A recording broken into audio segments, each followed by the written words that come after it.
I don't want to do the Daniel fast right now. Oh my gosh, it is freezing in Jersey. So I know some of you have been watching my last few videos. It's time for an update. But the main reason why I stopped, because I feel like I was using the fast for the wrong reasons. Like, oh, my nail. I'm taking my nails off, so please. But no, anyway, I stopped the Daniel fast because I felt like I was doing this as a transaction instead of transformation. Like, God is not a genie, and he's not going to be like, well, if you do this, I'll give you that. You know, and it's just like, I know everyone has different experiences, but I knew, like, I wanted to transform, and I'm still doing that. And I wanted to hear God's voice, and he was showing me in a different way.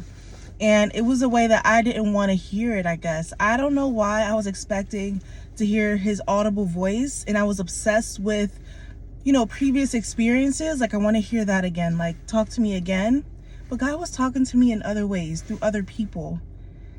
And like the way he was still showing up, like, you know what I mean? So I was like, let me put a pause on this. And also I felt like it was necessary for me to get a physical Bible.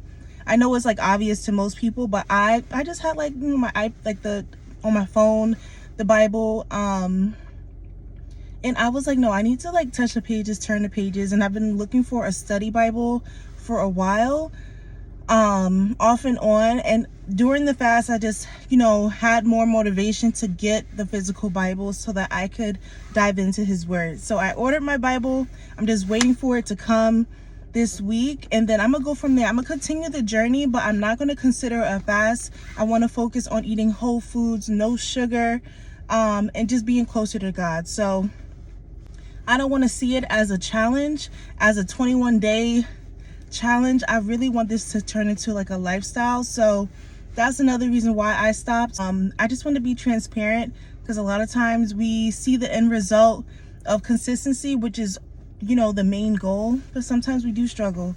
Sometimes we do stop and start and stop and start. And I just at a spot where I'm like, don't stop and keep going.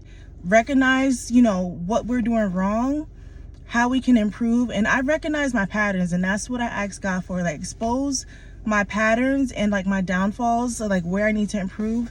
And I notice I just have like an unhealthy relationship with food. Just as much as I love to cook, I truly love to cook, and I love sweets. And I'm like, this detox was helping me like step away from too much sugar.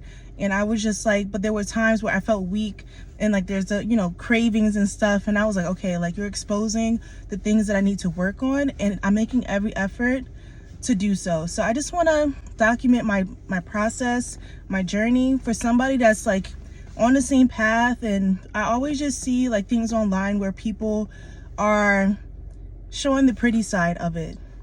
Like, you know, I did it, you know, they're showing like the wins, which is excellent, which is motivating. But like, I feel like I failed low-key. Like, I felt like I was like, dang, I kind of let myself down.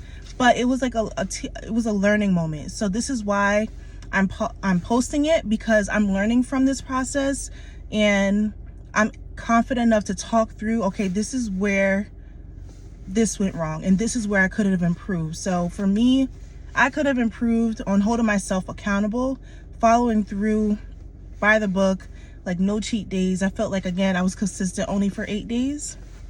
And then, you know, I found myself cheating, having that one last cheat meal. And it's hard, like going years of like unhealthiness, unhealthy eating, and then all of a sudden cold turkey. I feel like it always kind of rewires my brain to be like, derail, go the other way. I don't want to do the Daniel fast right now. I'm gonna have to revisit that in the spring.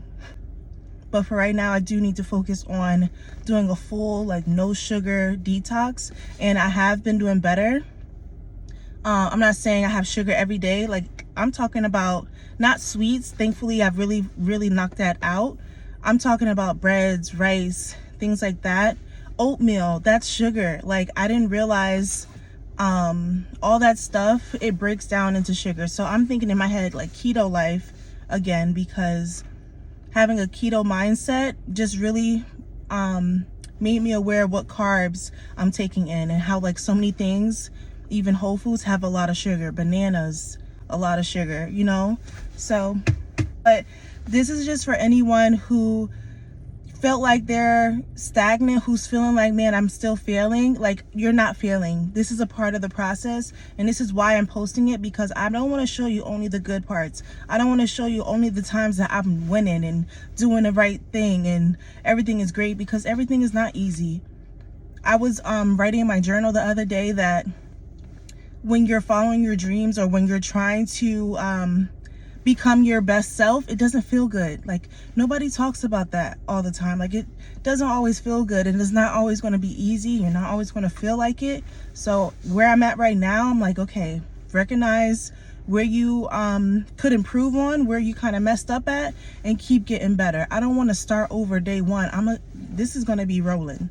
We're going to keep going. So that's all I have for today. If you guys want to comment below, like, what's been helping you, you know, avoid sugars and stuff, like kind of stay strong mentally and spiritually, please let me know. I'm working on it. I'm excited, and I'm just, you know, just want to share my process.